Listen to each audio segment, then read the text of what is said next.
पुरुष की प्रतिष्ठा उसकी स्त्री तय करती है और स्त्री का सौंदर्य उसका पुरुष।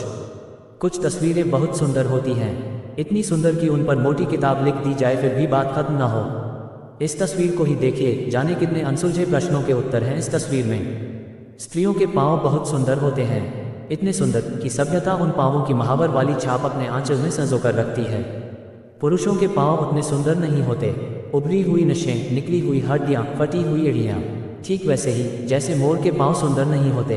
मैं ठेठ देहाती की तरह सोचता हूँ। एक आम देहाती पुरुष अपने पैरों को केवल इसलिए कुरूप बना लेता है ताकि उसकी स्त्री अपने सुंदर पैरों में मेहंदी रचा सके। स्त्री के पाँव में बिवाई न फटे, इसी का जतन करते करते उसके पाँव में बिवाई फट जाती है।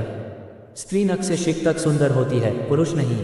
पुरुष का सौंदर्य उसके चेहरे पर तब उभरता है जब वह अपने साहस के बल पर विपरीत परिस्थितियों को भी अनुकूल कर लेता है। ईश्वर ने गढ़ते समय पुरुष और स्त्री की लंबाई में थोड़ा सा अंतर कर दिया। पुरुष लंबे हो गए, स्त्री छोटी गई। इस अंतर को पाटने के दो ही तरीके हो सकते हैं, या तो स्त्री पांव उचकाकर बड़ी हो जाए या पुरुष माथा झुकाकर छोटा हो जाए। बाबा लिखते हैं, जब राजा जनक के दरबार में स्वयंवर के समय माता भगवान राम को वरमाला पहनाने आई तो प्रभु उनसे ऊंचे निकले। माता को उचकना पड़ता पर प्रभु ने स्वयं ही सर झुका लिया। दोनों बराबर हो गए। वहीं से तो सीखते हैं हम सब कुछ। स्त्री पुरुष संबंधों में यदि प्रेम है, समर्पण है, सम्मान है, तो बड़े से बड़े अंतर को भी थोड़ा सा उचक कर या सर नवाकर पार दिया जा सकता है। दरअसल संबंधों में सत्ता देह के अनुपात की नहीं होती।